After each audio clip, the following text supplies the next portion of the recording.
Welcome aboard the Sea Pearl, the ship that sails where few dare to follow.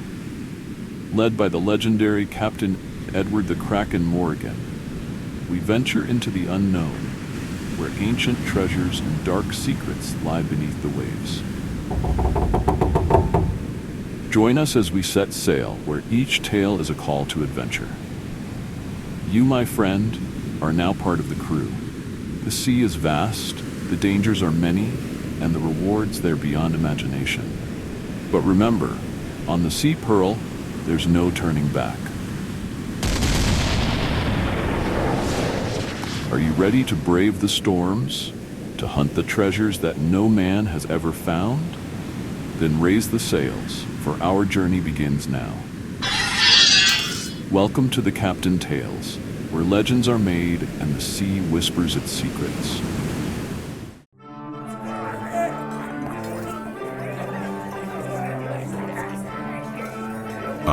So you've decided to join the crew of the Sea Pearl, eh? Brave choice, but let me warn you, life aboard this ship isn't for the faint of heart.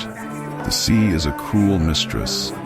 She hides her treasures well, and she'll make you fight for every coin, every scrap of glory. Today, you'll earn your place among us, for we sail into the legend of the Black Tide, a stretch of cursed ocean where no ship has returned, save one. And that ship is ours. Let me start from the beginning.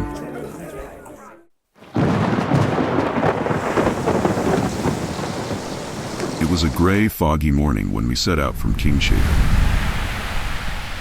The crew was restless, muttering about the whispers they'd heard in the taverns the night before. Tales of a treasure hidden in the Black Tide. A treasure cursed by the gods themselves. Riches beyond imagining, they said, but at a price no sane man would pay. But you see, I've never been much for sanity. I've seen too much of the sea to fear stories. And I've survived enough to know there's always truth buried in the tall tales. So I gathered my crew, and I made it clear. We are not sailing for gold alone. We are sailing for the legend. I stood before them, with the map in hand, pointing to the uncharted stretch of ocean that was said to devour ships whole. Listen well, you lot, I said. They call it the Black Tide, a graveyard of fools and cowards. But we are neither.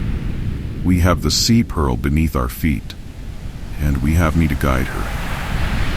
If you've no stomach for danger, step off this dock now, for once we set sail, there's no turning back. Not a soul moved. Good. I like a crew with enough fear to keep them sharp, but not enough to make them run. The journey began like any other. The Pearl sliced through the waves, her sails full and her crew eager. But as the days passed, the air began to change. The winds grew heavy, and a strange stillness settled over the waters. Even the birds refused to follow us. By the 5th day, we entered the fog. Thick as soup it was. You could barely see the man standing beside you. That's when the whispers started. Faint at first, like the wind brushing past your ear, but soon they grew louder, clearer. Voices speaking in tongues no man aboard could understand. One of the younger crewmen, a lad named Fergus, came to me, his face pale as a ghost. "Captain," he said, "the crew's spooked. They think the stories are true." I looked him square in the eye and said, "Of course they're true. You think I'd waste my time chasing fairy tales? But truth doesn't mean we're doomed. It means we're prepared." That quieted him for a time, but I could see the fear growing among the men.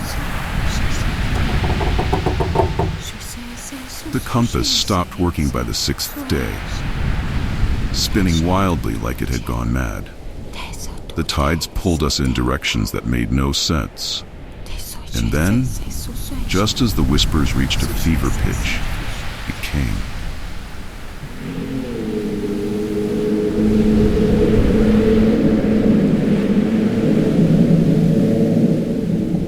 The sea beneath us churned violently, and a shadow passed under the ship, massive, larger than any whale or beast I'd ever seen. The men panicked, grabbing weapons, shouting about monsters and curses. But I held my ground. "Steady, you fools," I barked. "It's not the sea we need to fear, it's our own cowardice. Stand fast."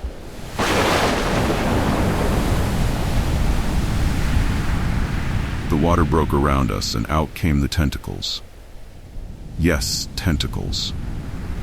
They rose from the deep, curling and writhing around the sea pearl like they were deciding whether to crush us or let us be.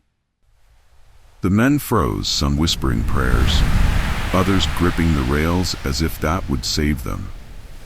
But I knew what it was. The Kraken. Not a myth, not a legend, a force of nature, ancient and unyielding. And for reasons only the gods know, it chose not to destroy us that day. It wrapped one massive tentacle around the mast, as if testing our strength, then released us just as quickly. The fog lifted, and the path before us was clear.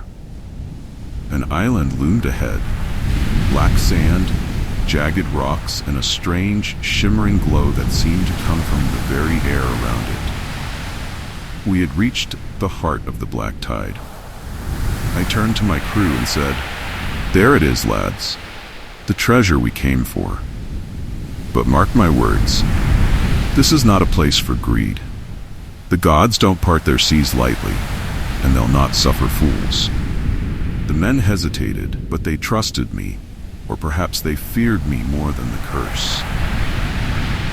We lowered the longboats and made for the shore. Every step we took felt heavy, like the very air was pressing down on us, testing our resolve. And there, in the center of the island, we saw it. A chest, ancient and covered in barnacles, as if it had been dragged from the depths of the sea itself. But I'll save what we found inside for another time. For now, let me tell you this. The Black Tide is no ordinary place, and its treasures are no ordinary spoils. The price we paid for what we took that day will haunt us forever, and the legend of the Sea Pearl will never be the same. But you'll see it all for yourself, won't you? After all, you're part of this crew now. Welcome aboard, sailor. The sea holds many secrets, and with me, you'll uncover them all. Now, get to work. Adventure waits for no man.